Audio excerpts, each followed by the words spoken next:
여러분, 충격적인 소식입니다. 독일 베를린에서 30년간 도시계획 전문가로 활동해온 하인리히 밀러. 그가 동료들에게 이런 말을 했습니다. 한국에서 내가 본 것은 믿을 수 없는 일이었다. 내 평생 연구해온 모든 이론을 뒤집어버린 현실이었어.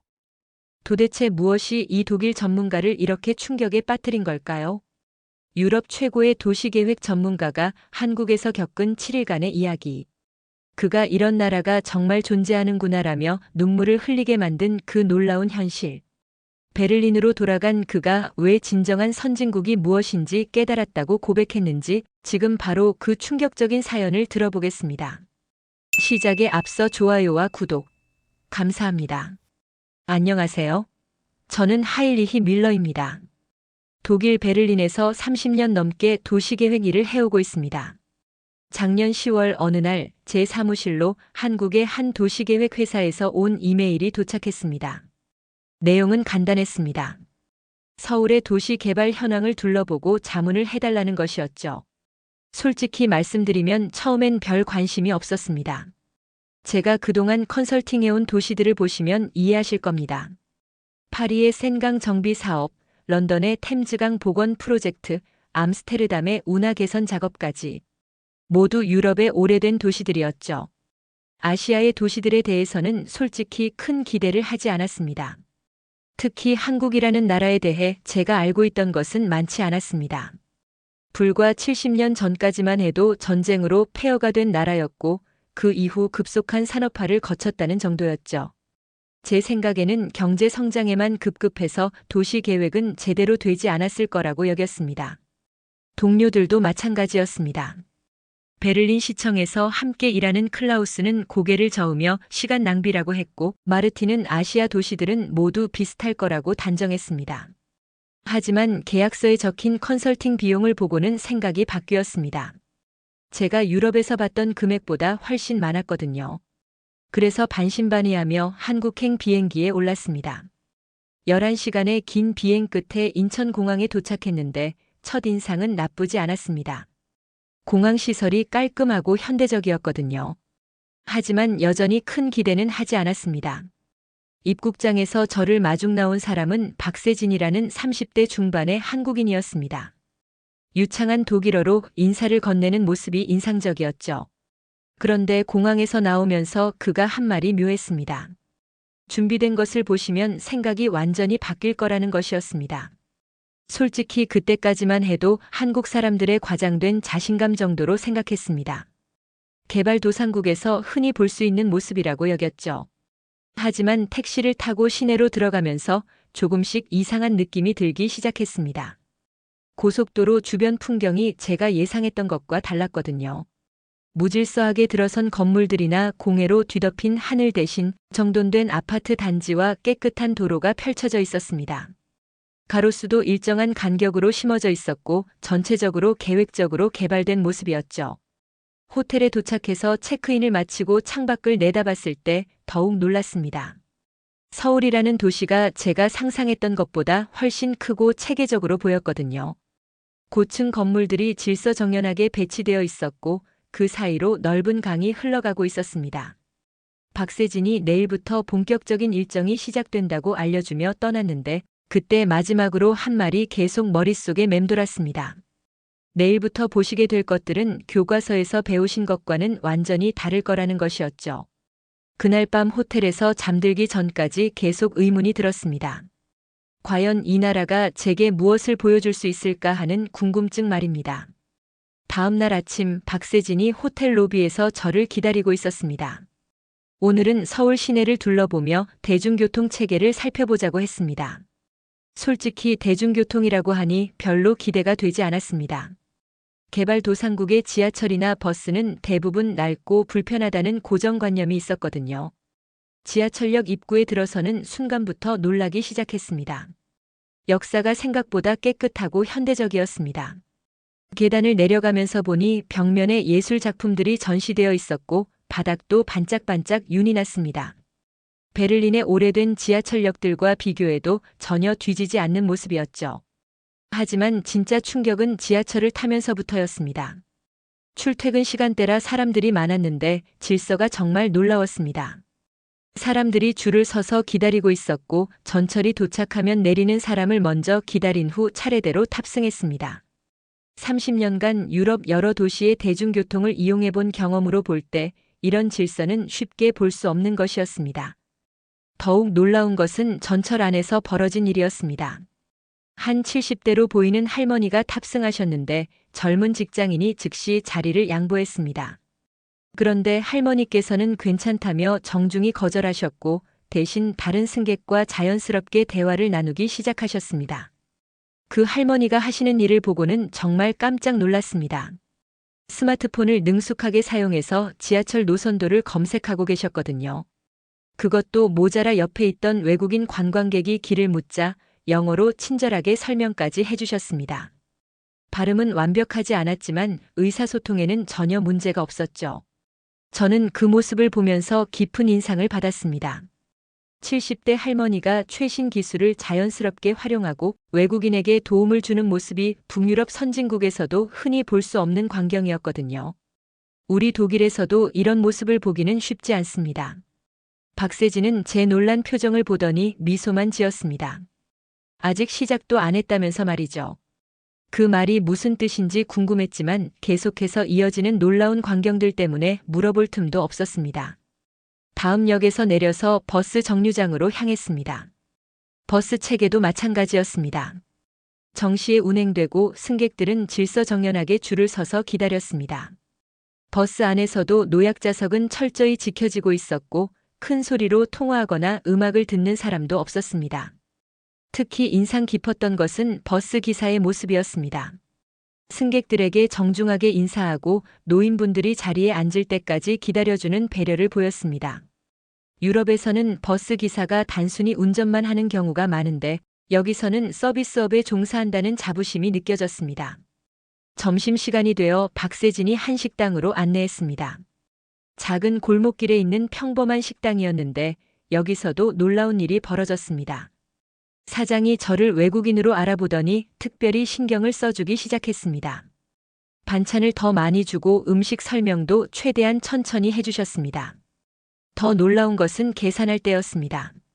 사장이 외국에서 오신 손님인데 음식이 입에 맞았냐고 정말 걱정스러운 표정으로 물어보셨습니다. 맛있다고 하니까 정말 다행이라며 안도의 표정을 지으셨죠. 손님이 외국에서 왔는데 음식이 맛없으면 한국 체면이 서지 않는다고 하셨습니다. 이때 저는 뭔가 다른 것을 느꼈습니다. 단순히 장사를 위한 서비스가 아니라 진심으로 한국을 좋게 기억해 주길 바라는 마음이 느껴졌거든요. 이익보다는 자부심과 체면을 더 중시하는 모습이었습니다. 오후에는 시청 근처를 둘러봤습니다. 도심 한복판임에도 불구하고 거리가 깨끗하게 정리되어 있었고 시민들의 옷차림도 단정했습니다. 무엇보다 사람들의 표정이 밝고 활기차 보였습니다.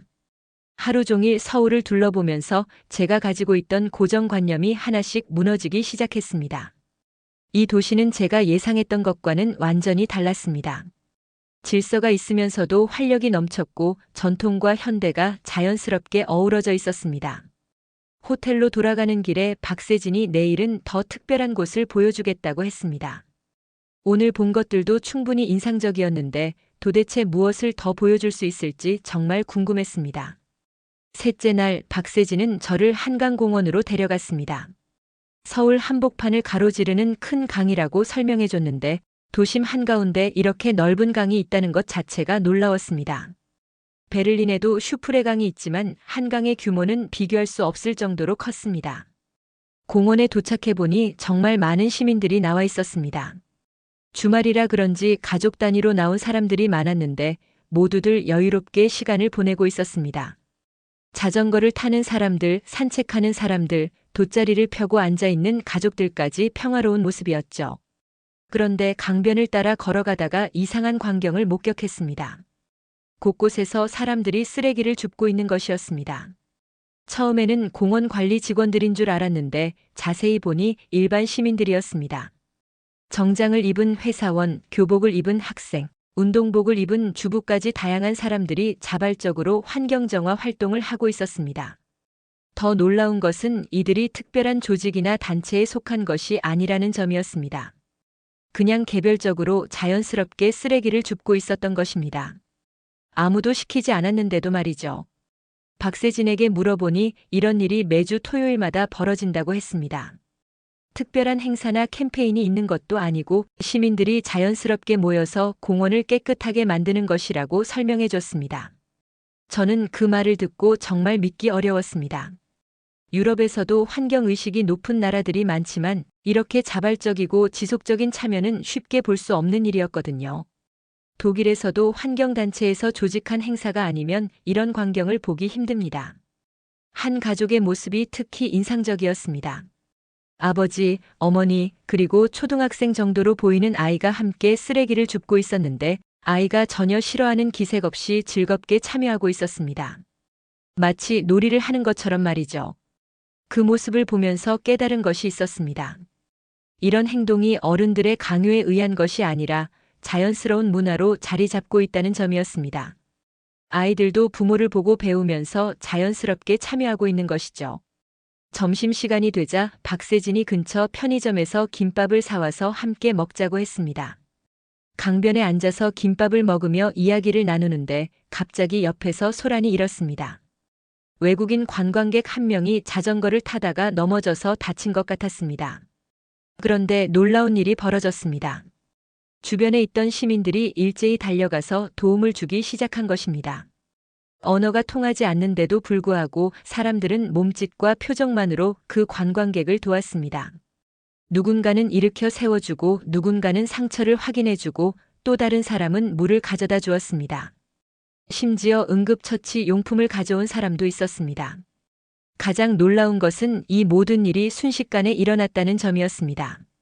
아무도 망설이지 않았고 서로 눈치를 보지도 않았습니다. 마치 가족이 다친 것처럼 자연스럽게 도움을 주었죠. 그 외국인 관광객은 크게 다치지 않았지만 시민들의 도움을 받고 정말 감격해했습니다. 계속해서 고맙다고 인사를 했는데 도와준 사람들은 모두 당연한 일이라는 표정이었습니다. 저는 그 광경을 보면서 깊은 감명을 받았습니다. 이런 일이 교육으로만 되는 것은 아닙니다. 진정한 배려심과 공동체 의식이 있어야 가능한 일이었거든요. 오후에는 한강 다리 위를 걸어봤습니다. 다리 위에서 내려다본 서울의 전경은 정말 장관이었습니다. 강 양쪽으로 현대적인 건물들이 질비하게 서 있고 그 사이로 초록빛 공원들이 조화롭게 배치되어 있었습니다. 박세진이 말해주길 한강도 과거에는 오염이 심했지만 지속적인 정화 작업을 통해 지금의 모습이 되었다고 했습니다. 시민들의 의식 변화와 정부의 노력이 합쳐져서 만들어낸 결과라고 설명해줬죠. 그 말을 들으면서 오늘 본 시민들의 자발적인 환경정화 활동이 더욱 의미 있게 느껴졌습니다. 단순히 일회성 행사가 아니라 지속적인 노력의 결과였던 것입니다. 해가 질 무렵 한강에서 바라본 석양이 정말 아름다웠습니다. 강물 위로 황금빛이 반사되고 도심의 불빛들이 하나둘 켜지기 시작했습니다. 그 순간 저는 이 도시에 대한 제 생각이 완전히 바뀌었다는 것을 깨달았습니다. 이곳은 단순히 경제적으로 발전한 도시가 아니었습니다. 시민들의 의식 수준과 공동체 정신이 함께 성장한 진정한 선진 도시였습니다. 넷째 날 아침 박세진은 서울의 전통시장을 구경해보자고 제안했습니다. 동대문 시장이라는 곳이었는데 새벽 일찍 가야 시장의 진짜 모습을 볼 수 있다고 했습니다. 솔직히 전통시장이라고 하니 시끄럽고 복잡한 곳을 상상했습니다. 하지만 막상 도착해보니 예상과는 달랐습니다. 새벽 5시임에도 불구하고 시장은 활기로 가득했습니다. 상인들은 이미 하루를 시작했고 신선한 상품들을 정리하고 있었습니다. 무엇보다 시장이 생각보다 깨끗하고 체계적으로 운영되고 있었습니다. 시장을 돌아다니면서 상인들과 대화를 나눠봤는데 모두들 정말 친절했습니다. 외국인인 저를 신기해하면서도 반갑게 맞아주었습니다. 한 과일 가게 아주머니는 제가 독일에서 왔다고 하니까 독일산 맥주가 정말 맛있다며 엄지를 치켜 세우기도 했습니다. 특히 인상 깊었던 것은 젊은 상인들의 모습이었습니다. 20대, 30대로 보이는 청년들이 부모님을 도와 장사를 하고 있었는데 전혀 부끄러워하지 않았습니다. 오히려 자신들의 일에 자부심을 가지고 있는 것 같았습니다. 한 청년은 대학을 졸업하고 가업을 이어받았다고 했습니다. 처음에는 고민이 많았지만 지금은 이 일이 정말 보람있다고 말했습니다. 고객들과 직접 소통하고 좋은 상품을 제공할 때의 기쁨을 느낄 수 있다는 것이었습니다. 점심시간이 되어 시장 안의 한 식당에 들어갔습니다. 할머니 한 분이 운영하시는 작은 식당이었는데 메뉴도 몇 가지 안 되었습니다. 하지만 음식 맛은 정말 놀라웠습니다. 집에서 먹는 것처럼 정성이 가득 담긴 맛이었거든요. 식사를 하는 동안 할머니와 이야기를 나누게 되었습니다. 이 식당을 30년 넘게 운영해 오셨다고 했습니다. 아들이 다른 일을 하라고 권했지만 이 일이 좋아서 계속하고 계신다고 하셨죠. 할머니께서 하신 말씀이 정말 인상적이었습니다. 손님들이 맛있게 먹는 모습을 보면 정말 기쁘다고 하셨습니다. 특히 외국인 손님들이 한국 음식을 좋아해주면 더욱 뿌듯하다고 말씀하셨죠. 오후에는 인사동이라는 전통 문화거리를 둘러봤습니다. 한국의 전통 문화를 체험할 수 있는 곳이라고 박세진이 설명해 줬습니다. 거리를 걸어가면서 전통 공예품들을 구경하고 차를 마시는 찻집도 들러봤습니다. 한 서예가의 작업실에 들어가 볼 기회가 있었습니다. 70대로 보이는 할아버지께서 붓으로 글씨를 쓰고 계셨는데 그 집중하는 모습이 정말 진지했습니다. 수십 년간 갈고 닦은 기회가 느껴졌습니다. 할아버지께서는 제게 한국의 전통 문화에 대해 설명해 주셨습니다. 서예는 단순히 글씨를 쓰는 것이 아니라 마음을 수양하는 과정이라고 하셨습니다. 집중력과 인내심을 기르는 데 도움이 된다고 말씀하셨죠. 저를 위해 제 이름을 한국어로 써주시기도 했습니다. 하일리히라는 이름을 한글로 옮겨서 멋진 서예 작품을 만들어 주셨는데 정말 감동적이었습니다. 그 작품을 보면서 한국 문화의 깊이를 느낄 수 있었습니다. 해가 저물 무렵 청계천이라는 곳을 방문했습니다. 도심 한복판을 흐르는 작은 하천이었는데 양옆으로 산책로가 잘 조성되어 있었습니다. 많은 시민들이 산책을 하거나 벤치에 앉아 휴식을 취하고 있었습니다. 박세진의 설명을 들어보니 이곳도 과거에는 복개되어 있던 곳을 다시 복원한 것이라고 했습니다. 도시 개발 과정에서 자연을 되살린 사례라고 설명해 줬는데 정말 놀라운 일이었습니다. 청계천을 걸으면서 많은 것을 생각해 봤습니다. 경제 발전과 환경 보전을 동시에 추구한 결과가 이런 모습인 것 같았습니다.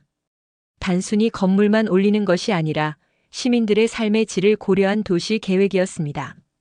밤늦게 호텔로 돌아가면서 오늘 하루를 돌이켜봤습니다.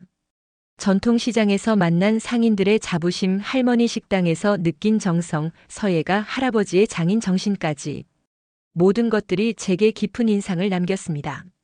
무엇보다 사람들의 마음가짐이 달랐습니다. 각자의 자리에서 최선을 다하고 그 일에 자부심을 가지고 있었습니다. 이런 정신이야말로 진정한 선진국의 모습이 아닐까 하는 생각이 들었습니다. 다섯째 날 박세진은 조금 다른 곳으로 가보자고 제안했습니다. 을지로라는 골목길이었는데 오래된 상점들과 작은 공장들이 모여 있는 곳이라고 설명해 줬습니다. 전날까지 본 현대적인 모습과는 다른 서울의 또 다른 얼굴을 보여주고 싶다고 했습니다. 골목길에 들어서자마자 느껴지는 분위기가 달랐습니다. 새로 지어진 건물들이 아니라 수십 년 된 것 같은 오래된 건물들이 늘어서 있었습니다. 간판들도 낡아 보였고 좁은 길에는 작은 가게들이 빼곡히 들어서 있었습니다. 하지만 이상하게도 이곳에서 느껴지는 활력은 어디에도 뒤지지 않았습니다. 작은 공장에서는 기계 소리가 들려왔고 상점 주인들은 바쁘게 일하고 있었습니다. 모든 사람들이 자신의 일에 집중하고 있는 모습이었습니다. 점심시간이 되어 한 작은 식당에 들어갔습니다. 테이블이 5개밖에 없는 정말 작은 곳이었는데 사장님 혼자서 모든 일을 하고 계셨습니다. 주문을 받고 요리를 하고 서빙까지 모두 직접 하시는 모습이었습니다. 메뉴를 보니 가격이 정말 저렴했습니다. 이 가격에 이 정도 음식을 제공한다면 남는 게 별로 없을 것 같았습니다. 하지만 사장님은 전혀 아쉬워하는 기색이 없었습니다.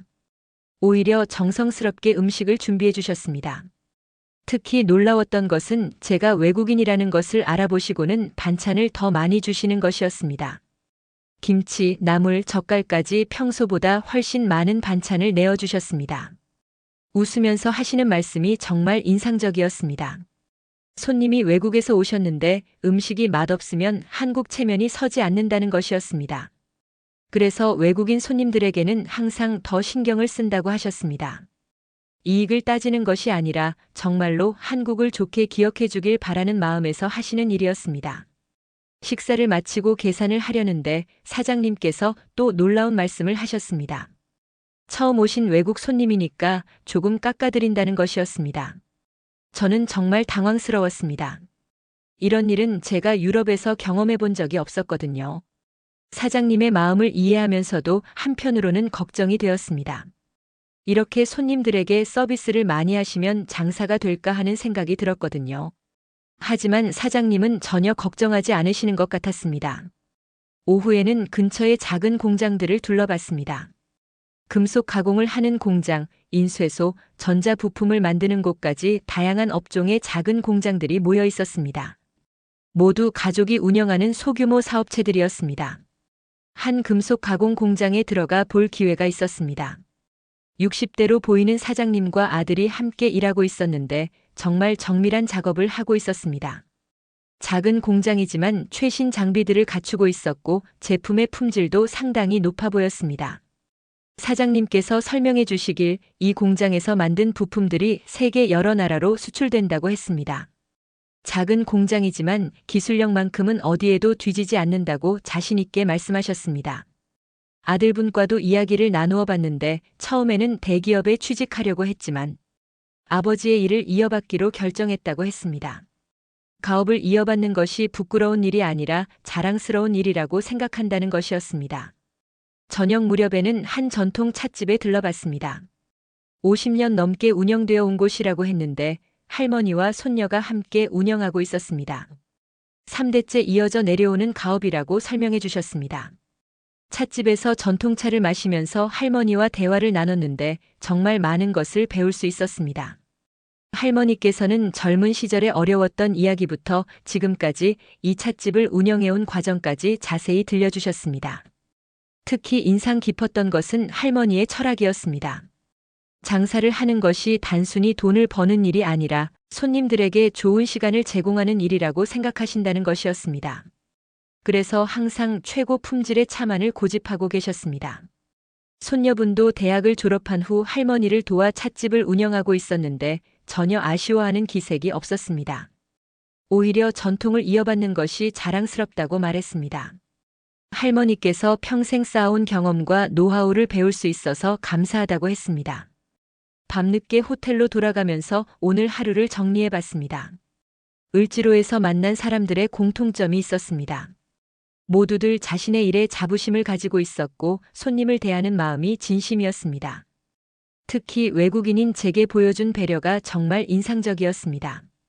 이익을 생각하지 않고 더 좋은 서비스를 제공하려는 마음, 한국을 좋게 기억해달라는 간절한 바람이 느껴졌습니다. 이런 마음가짐이야말로 진정한 선진국의 모습이라는 생각이 들었습니다.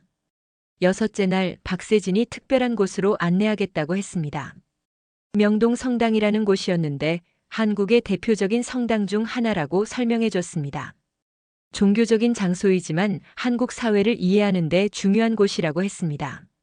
성당에 도착해 보니 정말 아름다운 건축물이었습니다.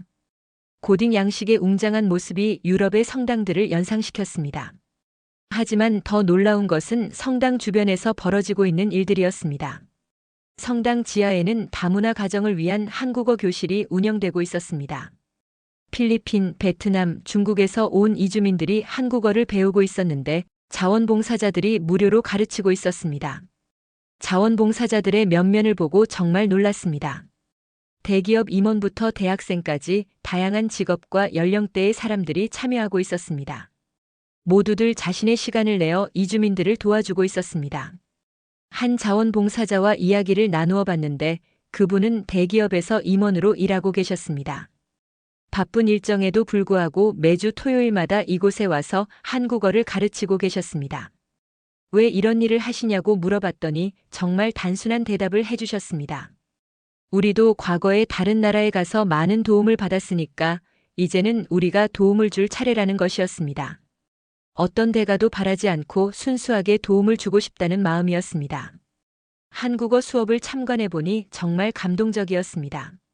언어가 서로 다름에도 불구하고 자원봉사자들은 몸짓과 그림을 이용해서 열심히 가르치고 있었습니다. 수강생들도 정말 열심히 배우고 있었고 교실 분위기가 매우 따뜻했습니다.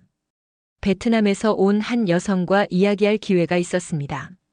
공장에서 일하면서 한국어를 배우고 있다고 했는데 한국 사람들이 정말 친절하다고 말했습니다.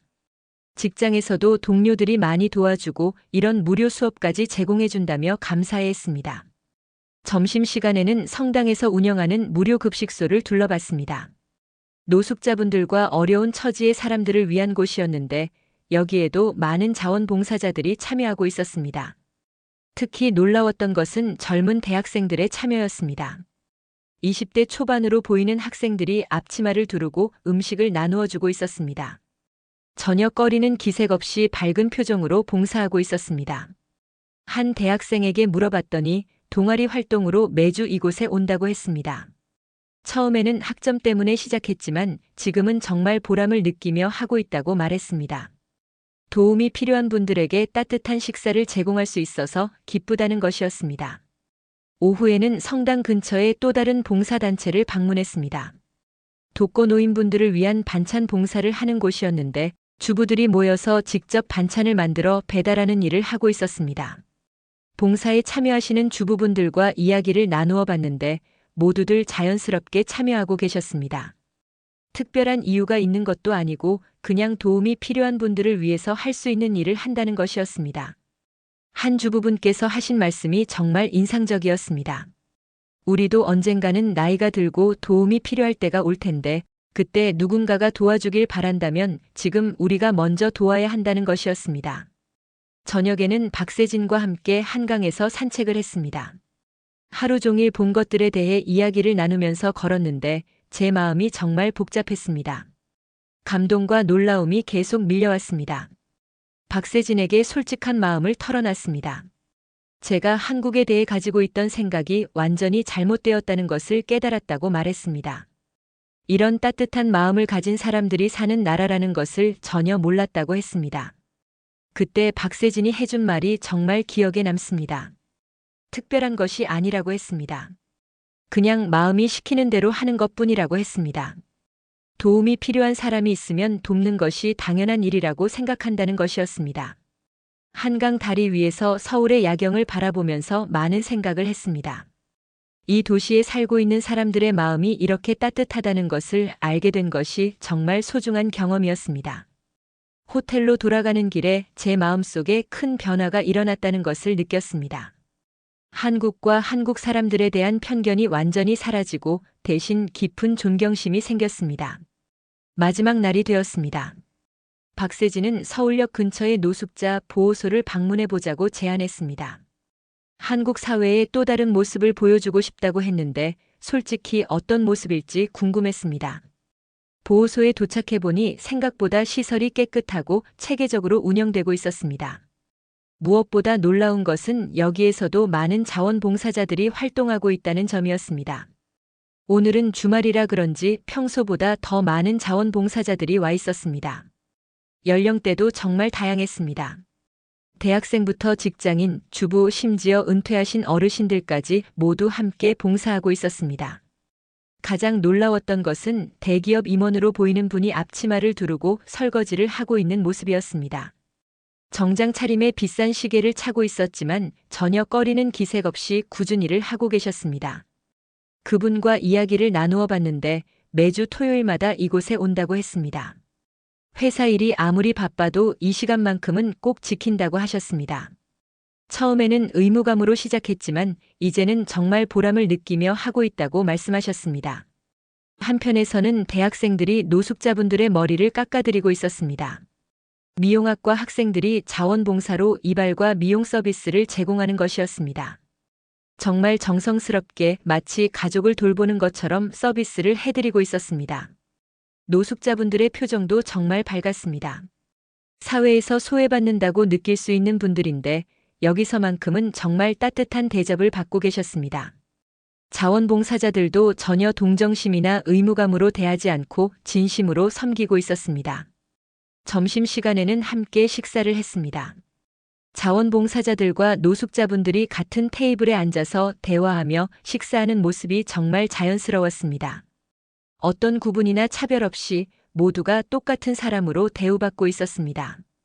식사 후에는 한 노숙자분과 개인적으로 대화할 기회가 있었습니다. 60대 중반으로 보이는 분이었는데 과거에는 작은 사업을 하셨다고 했습니다.